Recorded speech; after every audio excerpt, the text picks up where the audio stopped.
Genshin Impact, a game that has been around for over 4 years now. During this 4-year existence, Genshin has had a lot of topics of discussion, almost to an overwhelming degree. With how popular and expansive Genshin Impact is, I thought it would be interesting to make an Iceberg video covering the game. Recently, I've been watching a lot of Iceberg videos online, and I really fell in love with the concept of this format and got inspired to do a video of this style for Genshin Impact. One small problem, however. There aren't any updated Genshin Impact Icebergs online for up to the 5.0 update, at least from what I could find. The latest Iceberg I could find was updated back during the 3.8 update, which already feels like ancient history by now. A lot of the icebergs I found online covering Genshin Impact are either outdated or are very vague with their iceberg terms. With these struggles in mind, I decided to combine many of the icebergs I found online along with adding a few of my own topics to create my own Genshin Impact iceberg updated up to Natlan's release. Keep in mind that this iceberg is largely based on the iceberg by Real Non-Binary Dragon on Reddit, along with some entries from Koeteri and Silver Lima's icebergs. And of course, also some of my own discussions I've added from doing my own research. For those who may be uninformed of what an iceberg is, it basically covers a topic and places different talking points into different tiers. The top tiers being the most well-known, while the bottom covers the most obscure, or the topics with the least amount of information. In this video, I'm going to be covering tier 1 of this large 5-tiered combination iceberg, and I'll be diving into the other tiers as well if this video does well enough. In this iceberg, expect topics regarding lore, gameplay, theories, cut content, controversies, and much more. The topics of this video are going to be fairly broad, especially since we're in the first 2 tiers. We'll start to get into the more specific, interesting, and unknown topics into the deeper tiers, which I will cover if this video is successful. Also, please keep in mind there are countless topics surrounding this game.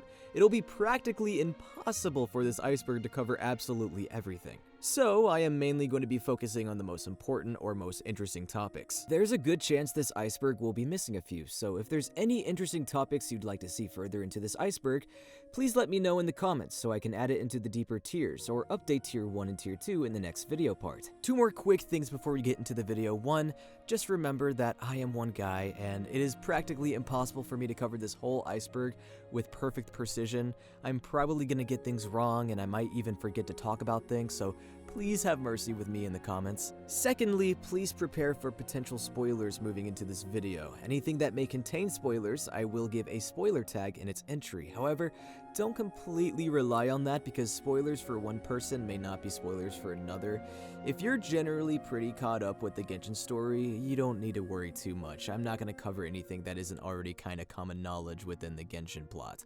Anyways, this video is already going to be pretty long, so strap in and let's dive right into it. We're starting with Tier 1. Tier 1 is going to mostly cover surface level topics. These topics will be new to people who have little familiarity with Genshin Impact. If you've been playing Genshin Impact for even a little bit, chances are you'll have a lot of familiarity with these topics. I promise nothing here is going to surprise you. Because a lot of these topics are very general and basic, I won't spend an extreme amount of time talking about some of these. This will be a pretty fast-paced tier, so brace yourself. Tavat. Tavat is the name of the main continent and world that Genshin Impact takes place in. This continent contains 7 main regions, which we will go into more detail on later. Tavat is a land full of mysteries, and information about the origins of Tavat are scattered and largely left unexplored inside the game outside of a few sprinkled hints. Topics regarding the early origins of Tavat, such as the 7 sovereigns and the heavenly principles, will be tackled on later within this iceberg. Obviously, this topic is extremely broad and could refer to just about anything that exists within the realm of Tavat, so I'm just gonna leave it at this and save the juicy stuff for the deeper stuff. Elements. Elements are a core mechanic in Genshin Impact's gameplay and a key point in the story. There are 7 known elements within Tavat: Pyro, Cryo, Hydro, Anemo, Electro, Dendro, and Geo. There are several different discussions to be had about the elements of Genshin, such as how the elements connect to vision wielders and how they connect to each region of Tavat. But keep in mind, we are still in Tier 1. Chances are discussions about the elements are going to be brought up again deeper into the iceberg. Elemental reactions. Elemental reactions are pretty self-explanatory. For the most part, when 2 or 3 of the previously mentioned elements combine, they will create an effect called an elemental reaction. These reactions can cause a variety of different occurrences to happen. Most of the time, it will put a status effect on any surrounding enemies. To make a quick example, Hydro and Cryo cause freeze, which will cause an enemy to be frozen for a short period of time. This same principle can be applied to every elemental reaction that exists in this game. I'm not going to go over every single reaction since there's over a dozen of them, but it's an important concept to know when playing Genshin Impact. Elemental reactions are more of a gameplay mechanic rather than anything important to Genshin's story. Since the game was released, there have been new elemental reactions that have largely changed the game's meta. The introduction of Dendro characters in 3.0 added reactions such as Bloom, Aggravate, and Hyper Bloom, which are considered some of the most broken elemental reactions in the game. Elemental Mastery. Elemental Mastery is a character stat that increases the effectiveness of elemental reactions.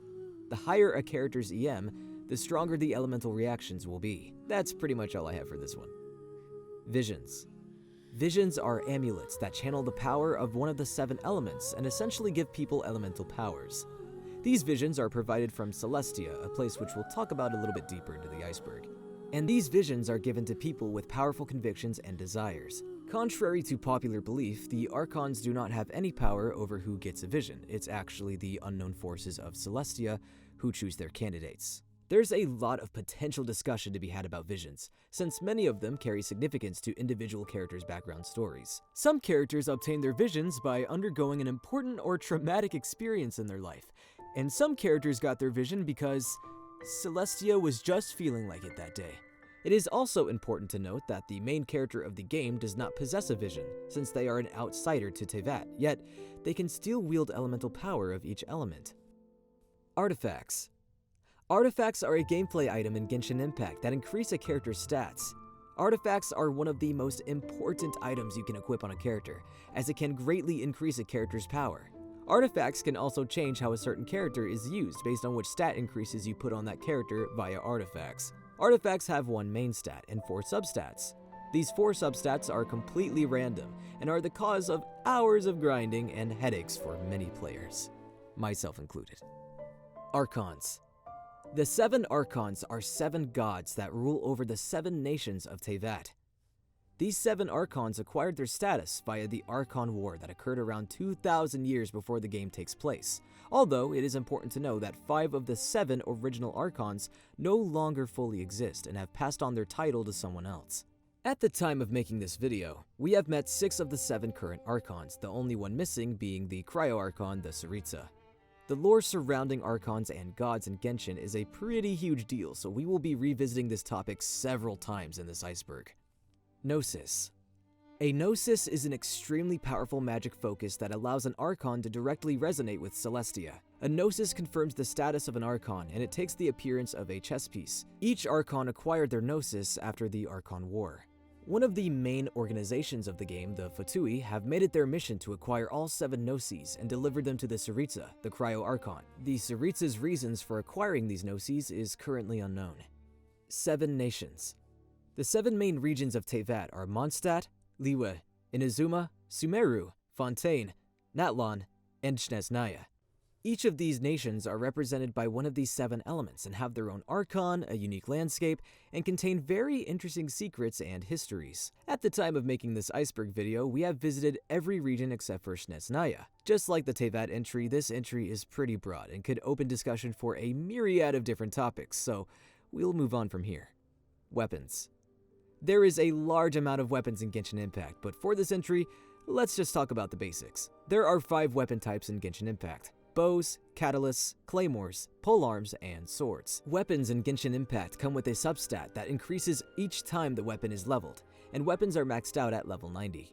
Additionally, you can combine duplicates of the same weapon to refine a weapon up to rank 5, increasing the usefulness of a weapon's passive effect. Almost every banner 5-star character in Genshin Impact have their own signature weapon, catered specifically for their needs. Some weapons are only temporarily available to collect from limited time events.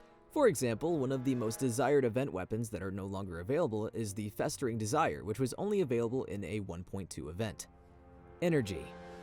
Energy in Genshin Impact is a resource that is mainly gameplay specific. Energy is the resource that allows characters to use their elemental burst attacks. The rate at which a character regains energy is called energy recharge, which can be increased via artifacts or weapons. Energy is also regained by using elemental skills and draining enemies' HP, which generate orbs and particles that a character can pick up. Energy, surprisingly, is actually one of the more complex gameplay mechanics in Genshin, as a lot of factors can go into how a character or party regains or loses energy. For example, some enemy types drain energy gain, some characters and character constellations excel in gaining energy, and more. Different characters have different energy cooldowns and energy costs. It is important to know that characters cannot have more energy than what is required for their elemental burst, neither can they have negative energy. The Traveler. The Traveler in Genshin Impact is the main protagonist and main playable character. The main character can be one of two characters depending on the player's choice, Ether or Lumine, who are siblings. Who you decide upon does not have any huge effect on the game's story, since their roles are essentially just reversed depending on who you pick. The two travelers, at the very beginning of the game, attempt to leave Tavat after witnessing the destruction of the nation called Conria, an event which we'll discuss later in the Iceberg. Before they can leave, however, they are stopped by a character known as the Unknown God, another thing which we'll talk about later in this Iceberg. I promise things are gonna make sense! The Unknown God defeats both of the travelers and seals them and their powers away. After an undisclosed amount of time, the traveler awakens and wanders the world of Tavat in search of their sibling.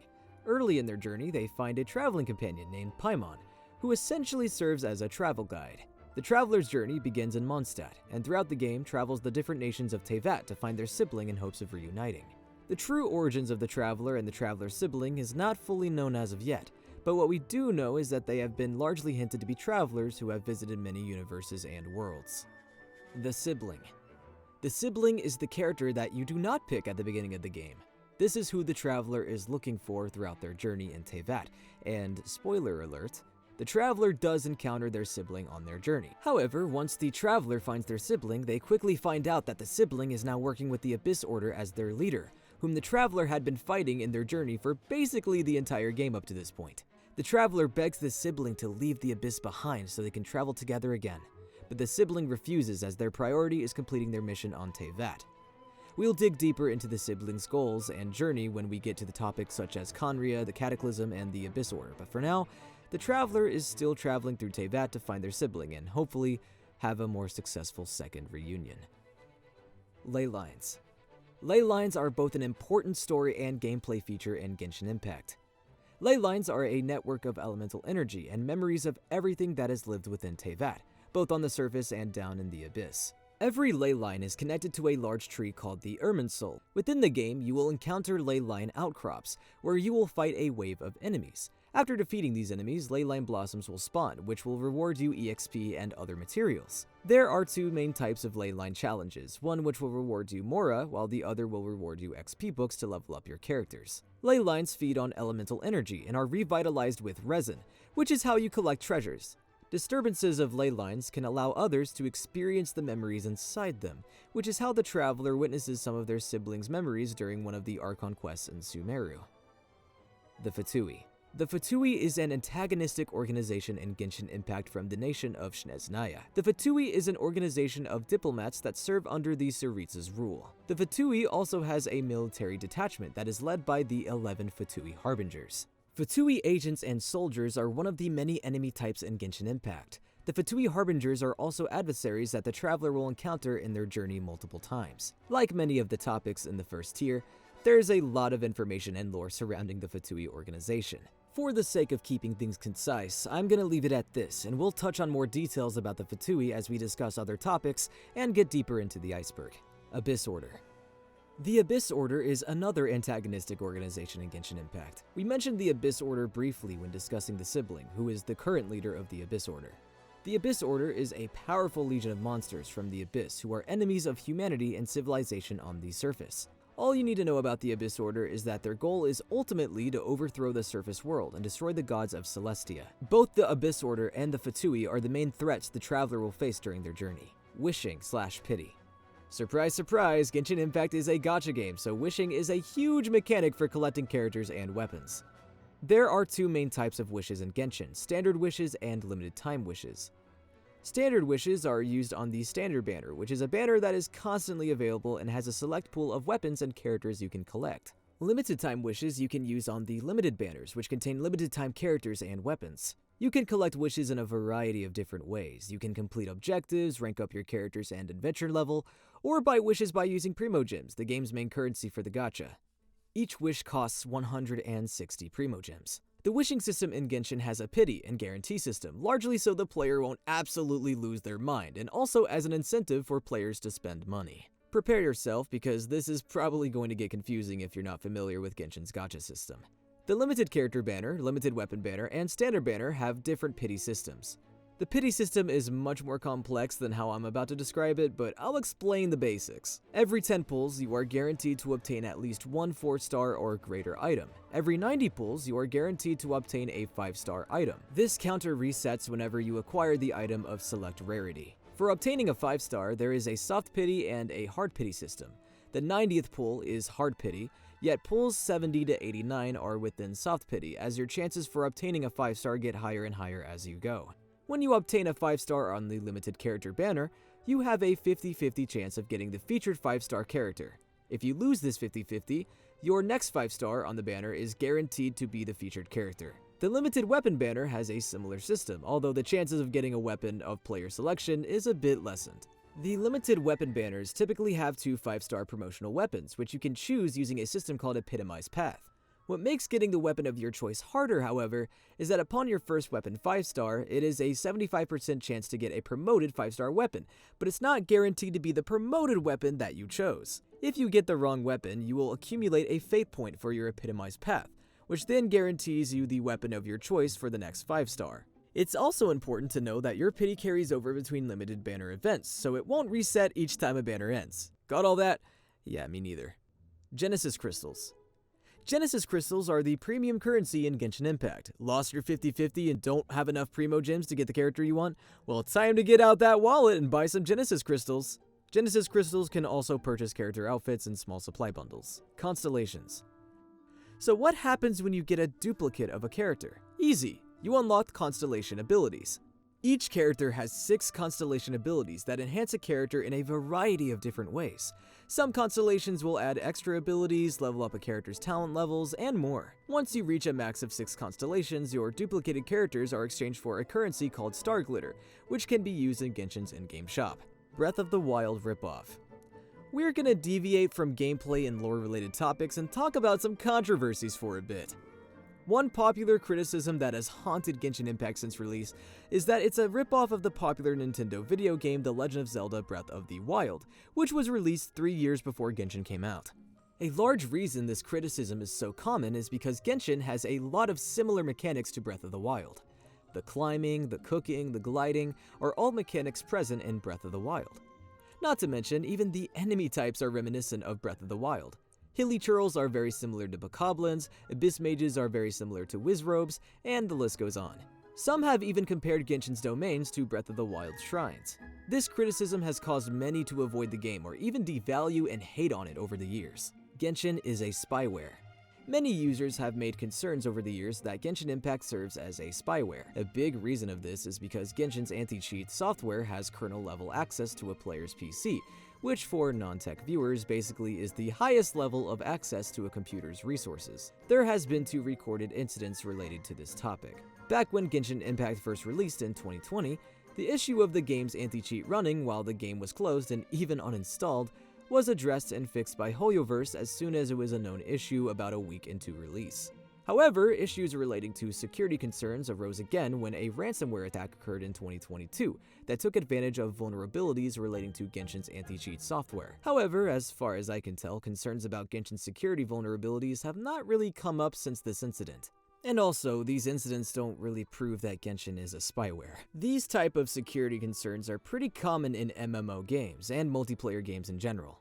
Games such as Valorant, Fortnite, and many more have also been under similar controversy for security concerns surrounding their anti-cheat systems. Some players have even criticized Genshin for logging the player's IP address, although it should be noted that just about every multiplayer game does this. There's also people who have paranoia over Genshin being a spyware purely because Hoyoverse, Genshin's dev company, is a Chinese company. So is Genshin Impact potentially a spyware? Honestly, probably not, but choose to believe what you want. Lack of proper cultural and racial representation / diversity. Hey guys, quick post-edit note here. I just want to really quickly request that you guys do not argue about this entry in the comments. I realize that this is going to be one of the more controversial topics I talk about in this iceberg, which is kind of crazy that I'm covering it this early on, but regardless about how you feel on the topic, this is one of the most common controversies surrounding Genshin Impact, so I just want to cover it with as much respect and as much information as possible.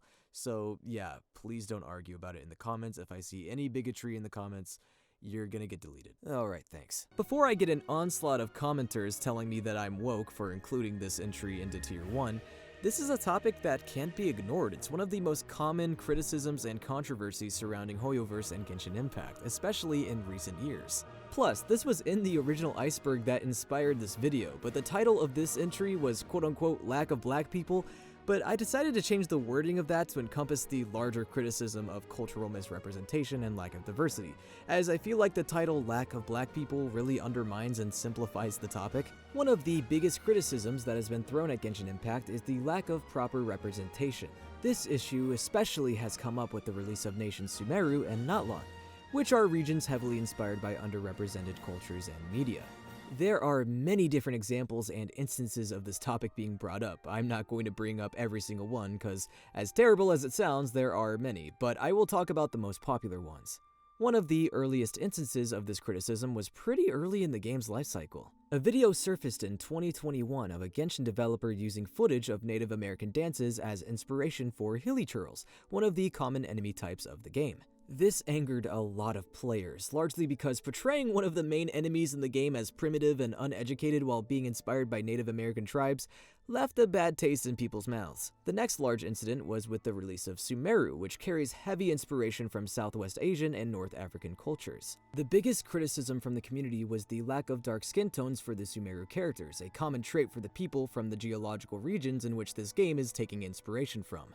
Most characters in the game have a light complexion, with very little characters having dark skin. Additionally, Sumeru was a large mixing pot of different cultures, which led the Sawana community to outcry about the lack of care of their culture's representation. This incident caused many to boycott Genshin, although the outcry regarding Sumeru largely died down after the region's release. The issue was once again brought up with Natlan, which is largely inspired by Latin American and African cultures. And lo and behold, Hoyoverse essentially repeated the same mistake they made with Sumeru. The community reacted even stronger than before, believing that Natlan has many instances of cultural insensitivity and lack of respect for real-world cultures and deities. For example, one character named Ororun is based on a deity from the Yoruba region of Africa named Ororun. Despite this, Ororun's skin is completely pale and his attire does not seemingly match the culture he is derived from. A large number of players in the Genshin community, even some of the voice actors, spoke out about Hoyoverse's repeated patterns of cultural insensitivity and seeming reluctance to include characters with darker skin. This started one of the biggest boycott movements for Genshin Impact ever since the anniversary incident, which we'll also talk about later in this iceberg. However, many players also retaliated the boycott, claiming that people were making this a much bigger deal than it really was. And also, some players were retaliating with some pretty racist comments, but I digress. Because Genshin Impact's player base is so large, the effects of this boycott have not seemed to be enough for Hoyoverse to make a statement or address the topic. There have also been rumors that players in the Chinese community have threatened to sue or even dox Hoyoverse employees if changes to the character's skin tones are made, but nothing has been absolutely confirmed. Regardless how you feel about the topic, it is one of the largest criticisms that Hoyoverse has faced over the years, and it's still an ongoing issue that is even a discussion topic for their other games as well. Previous events. This entry refers to a common criticism regarding Genshin's limited time events. For those who don't know, Genshin adds limited time events just about every new update, and many of them have story and voice-acted dialogue. Hell, some of these previous events have had character and world lore integrated into them, a large example being 2022's Summer Archipelago event, which had crucial lore about characters such as Kaida Harakazawa and Fischl. The main issue is, these events are completely gone after their time is up, so it's very easy for players to miss these events, which will never come back. The only solution is to watch footage of these events online. Also, some of these events will even have entire new areas to explore that are just completely gone after the event is over, basically making these events, in a strange way, lost media. Many players have hoped that Hoyoverse will re-release these events or archive them in a way players can experience them over again. but no plans for this type of feature have been announced. Genshin Impact Anime.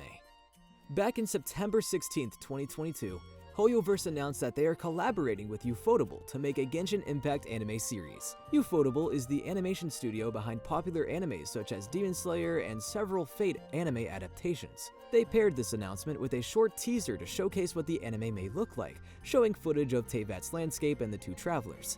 As of October 2024, the time this video was recorded, there has been no further information given on this project, making it over 2 years since the initial announcement. Many players have speculated that Ufotable is mainly focused on their other projects right now, such as Demon Slayer, but obviously nothing is truly known.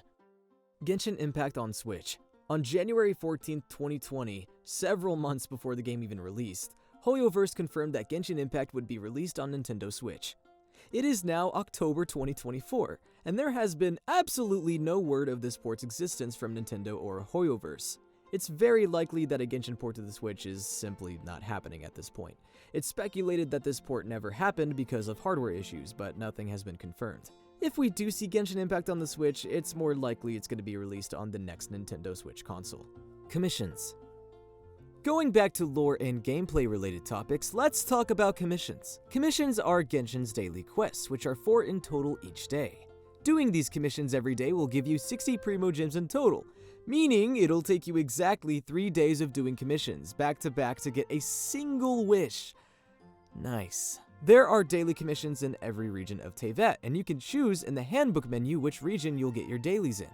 Daily commissions make up a variety of different quests, although it'll usually be a quest involving NPCs, fighting enemies, or transporting goods.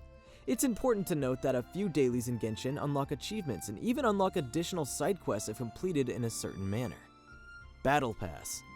That's right, Genshin Impact has a Battle Pass, just like every good game does. The consequences of Fortnite are still felt to this day. You level up the Battle Pass by doing a list of different tasks. Some are daily, some are weekly, and some are limited to a specific version update. The Battle Pass goes up to level 50, and the Battle Pass resets every update cycle with new tasks to complete, although the rewards for the Battle Pass remain mostly the same. There is a free version of the Battle Pass and a premium Battle Pass that gives you more rewards, such as limited banner wishes and special weapons.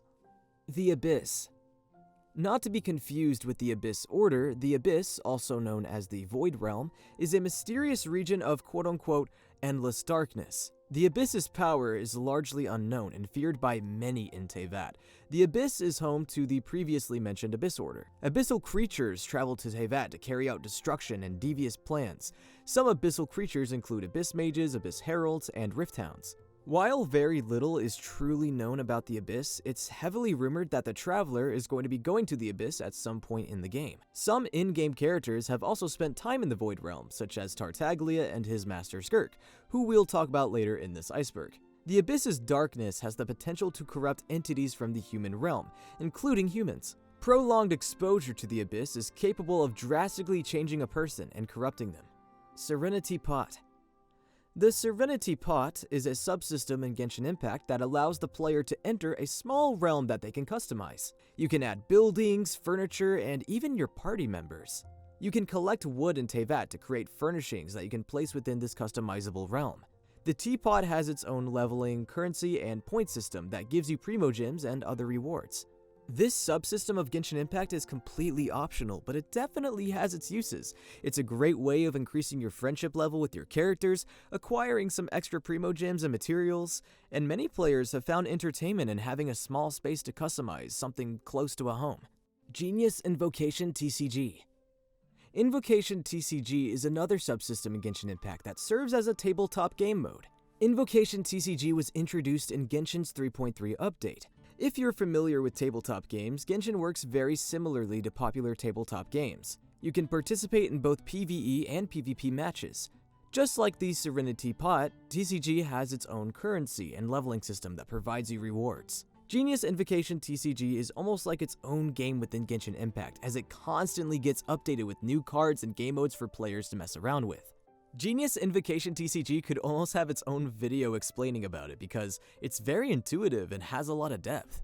While Genius Invocation TCG is completely optional, it serves as a great distraction for the player, and many players have explored it as a form of endgame content once they've exhausted the main storyline quests. Domains. Domains are challenge arenas located all over the world of Tavat. There are several different types of domains that give different types of rewards.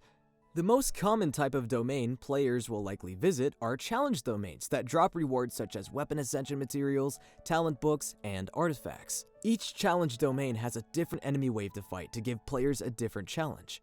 Trounce domains are boss fights that reset drop rewards weekly and usually are the more story integral bosses within Genshin Impact. You can only claim 3 Trounce domain rewards a week, so you have to choose which bosses you fight carefully. Finally, there are one-time domains that are like miniature dungeons you can explore and fight enemies in, but the rewards you get from these domains are earned only one time. Most domains, especially challenge domains, contain petrified trees that you feed resin to earn your rewards.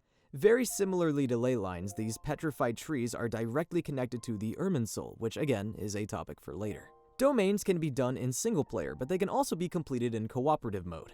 Each challenge and trounce domain have different level entries, but the higher you scale in level, the better the rewards you get. Challenge domains for talents and weapon ascension materials will have different rewards depending on the day, although Sunday allows you to pick any reward option. And no, I'm not talking about Sunday from Honkai Star Rail. Co-op. Genshin Impact has co-op, aka cooperative mode, although many players have expressed the desire for more co-op options within the game, since as of right now, all you can really do in co-op is explore Tavat, play TCG, and run domains. In some limited time events, the mini-games will also be cooperative experiences. There's not really much to be said about co-op other than it's a neat feature, although it has led to some interesting occurrences that will be discussed in the deeper tiers of the Iceberg. Archon Quest. Archon Quest is the title of the main storyline quests in Genshin Impact. Each region is separated into chapters, which are further broken down into acts. Mondstadt is considered the prologue, while Liyue is considered chapter 1. Right now, with Natlan, we are in chapter 5. As each region has been released, the Archon Quest lengths have only gotten longer and longer, as can be seen in this screenshot. Archon Quests usually contain the most integral story cutscenes and dialogue, along with a lot of new areas and bosses. Story Quests. Story Quests are quests that revolve around the playable characters interacting with the traveler. Story Quests are arguably the second most important quests you'll be doing outside of the main Archon Quest storyline. Some story quests unlock weekly bosses, and they also give you rewards upon completion as well. You unlock story quests as you advance the main storyline and your adventure rank, and you unlock these quests with story keys, which you unlock by doing daily commissions. When Genshin first released, most of the playable characters, regardless of their rank, had story quests revolving around their lore and their personality, giving you a deeper glimpse into who these characters are. As the game's cast continued growing, however, story quests are mainly assigned to 5-star characters, while the 4-star characters usually just get hangout events. Many of these story quests contain a variety of different plot lines, themes, and plot focuses. At this point in the game, there are over 50 story quests to do. If I talked about each story quest individually, however, this entry would be going on for an incredibly long time, so any interesting topics regarding any individual story quests will be covered deeper into the Iceberg. World Quests. World Quests essentially are the side quests of Genshin Impact. World Quests typically are encountered while exploring the world, and these World Quests usually have you explore new areas, encounter Tavat's various NPCs, and serve to expand the world building and lore of the land. Some World Quests are pretty short and take anywhere between 15 to 30 minutes to complete. Meanwhile, other World Quests can literally take hours upon hours to complete. For example, there is a large world quest chain in Sumeru focusing on the Arenaris, which is arguably one of the longest world quests in the game and can take days of playing to complete. This was followed up by an equally as long world quest chain in Sumeru's desert as well. Sumeru has a lot of content, man. Teleport waypoints.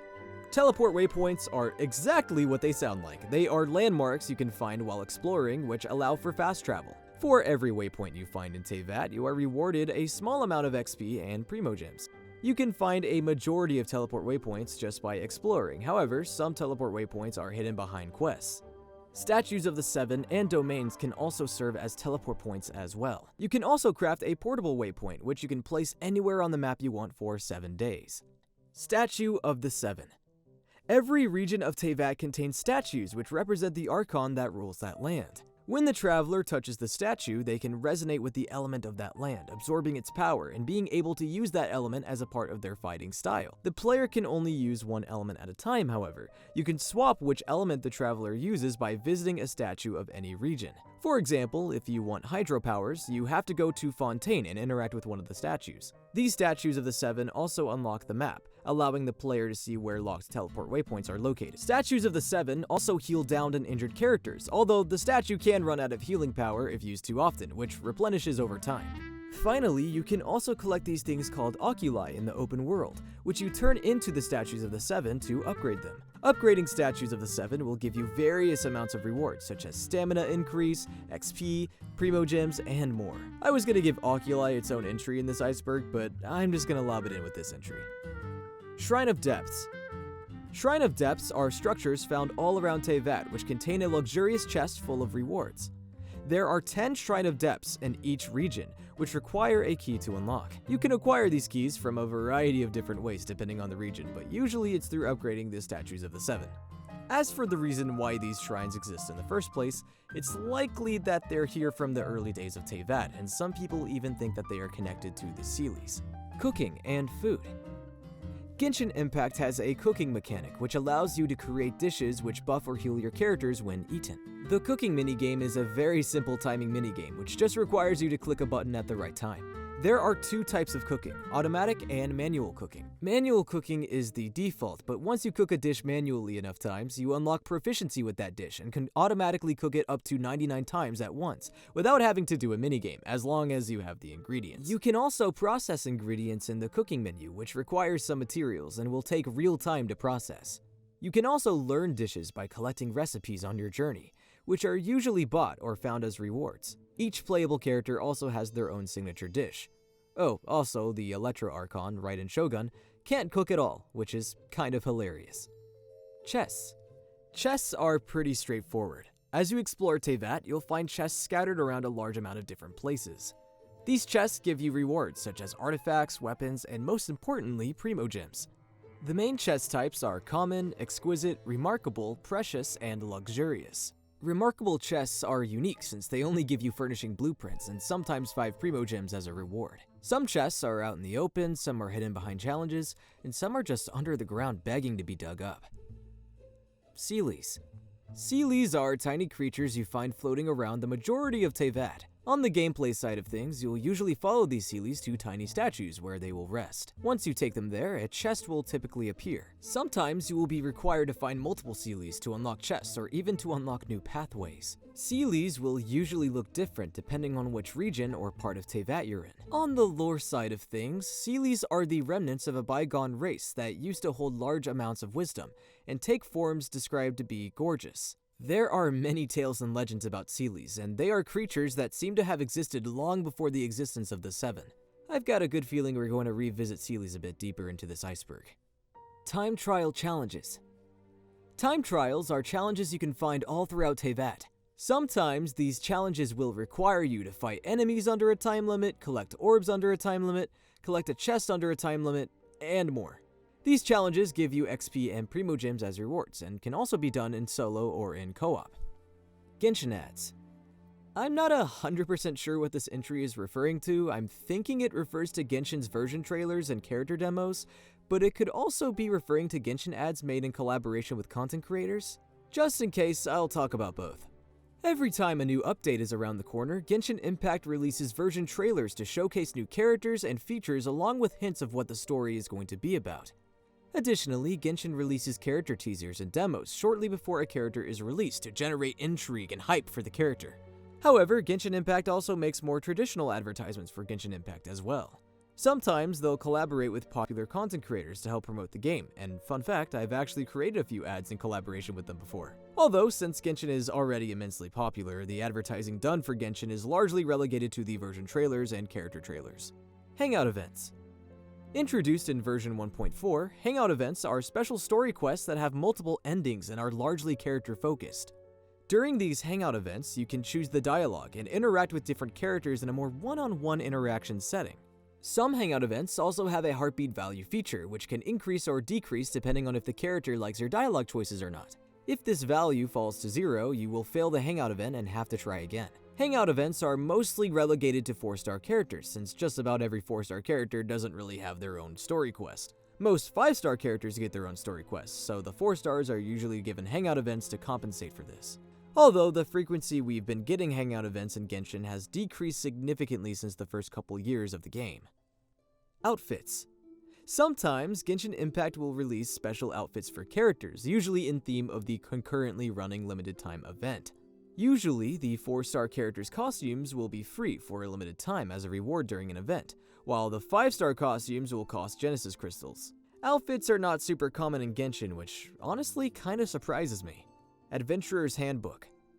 The Adventurer's Handbook is given to the traveler extremely early in the game. The Adventurer's Handbook unlocks rewards based on your progress and also serves as a guide for where to find commissions, domains, and enemies. The Adventurer's Handbook is a great way for players to unlock wishes and primogems, especially earlier in the game.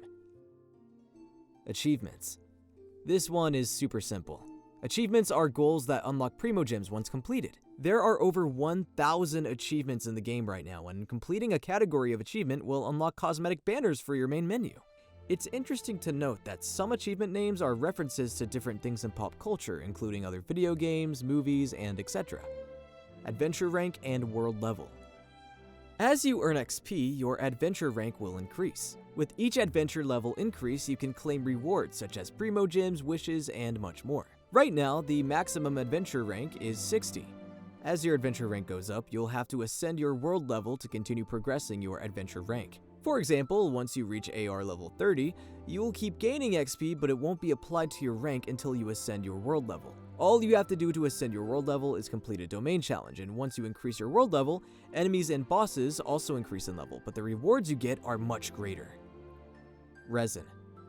Resin is the main energy source in Genshin Impact. Resin is how you claim rewards from Laylines, domains, and bosses. The maximum capacity of Resin used to be 160, however, as of the 4.7 update, it is now 200. One Resin is replenished every 8 minutes, meaning that to get from 0 Resin to 200, it takes 26 hours and 40 minutes. However, there are ways to replenish your Resin if you aren't the patient type. Throughout the game, especially in the Battle Pass, you can collect Fragile Resin, which will automatically give you 60 Resin when used.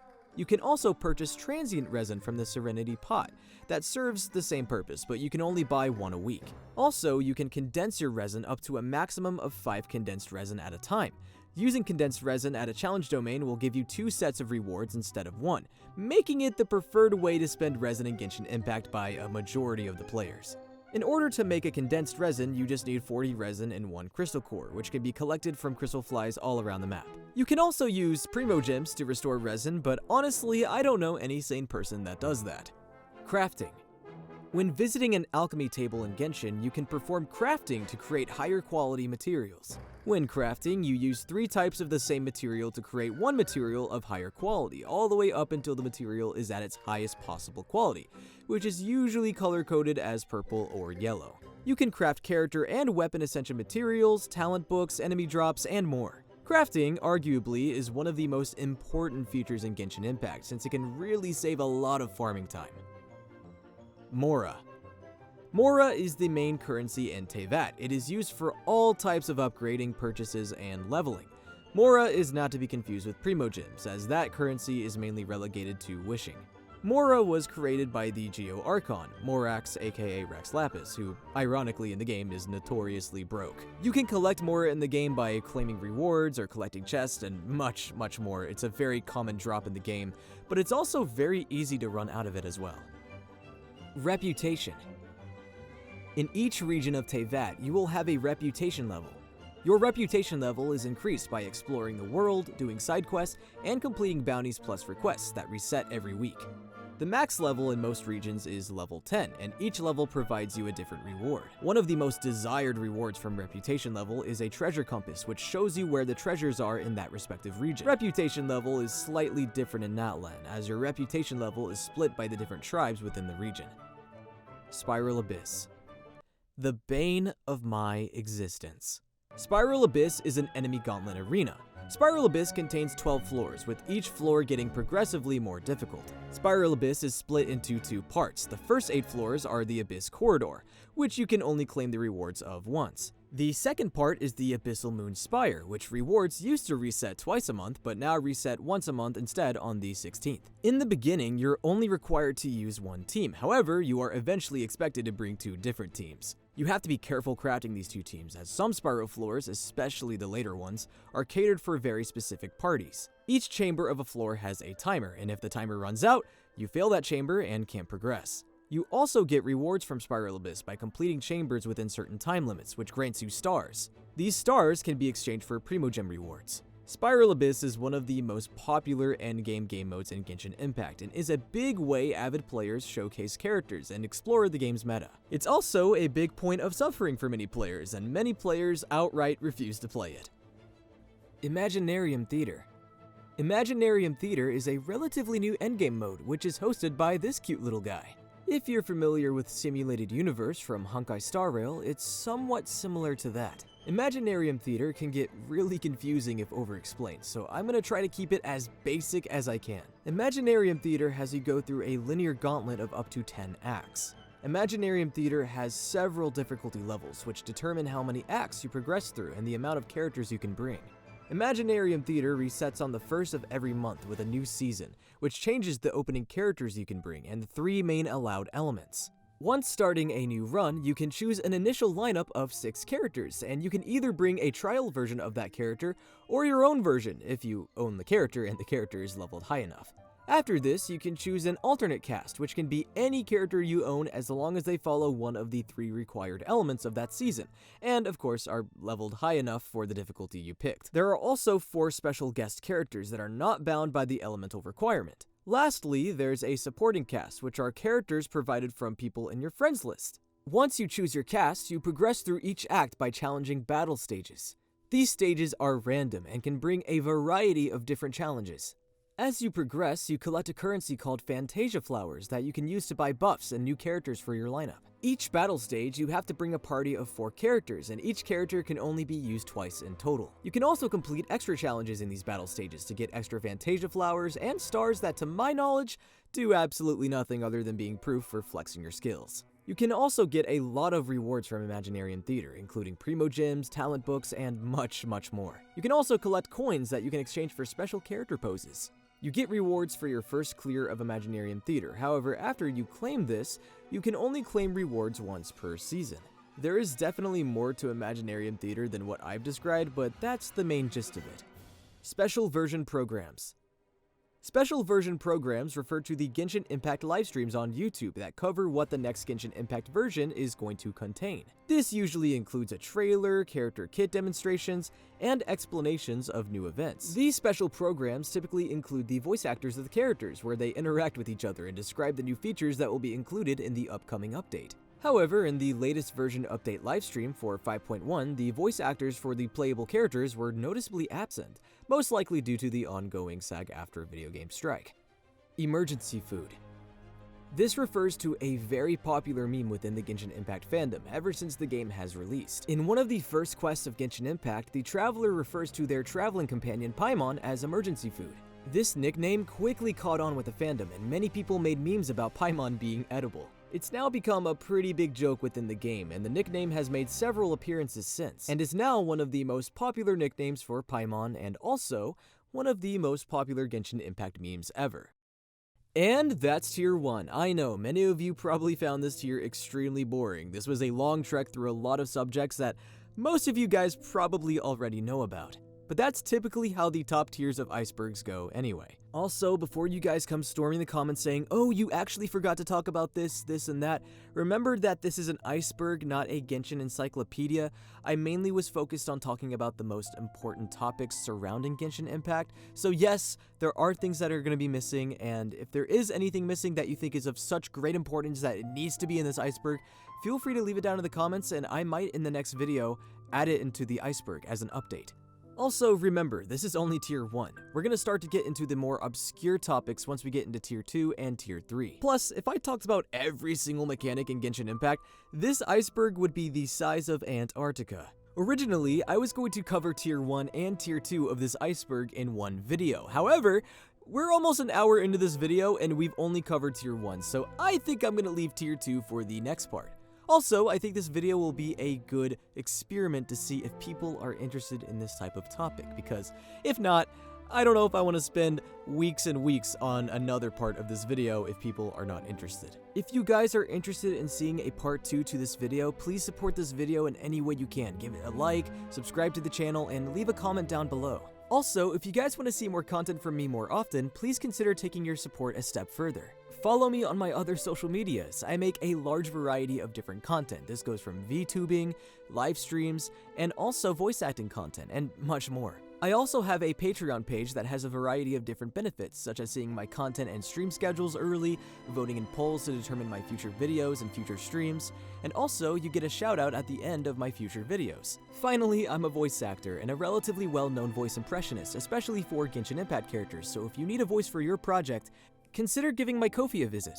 And that's gonna call it for this video. Thank you so much for watching, and I hope you enjoyed the video. Let me know in the comments what you guys thought of the video, and if you guys have any criticisms or if there's anything you guys want to see in the future Iceberg videos, please let me know, because I want to make these videos as amazing as possible for you guys. Also, let me know what you guys think of the iceberg as well, and if there's anything you guys would like to see in the future tiers of the iceberg, let me know and I'll see what I can do about it. You guys can expect to see the next part of the iceberg hopefully within a month's time.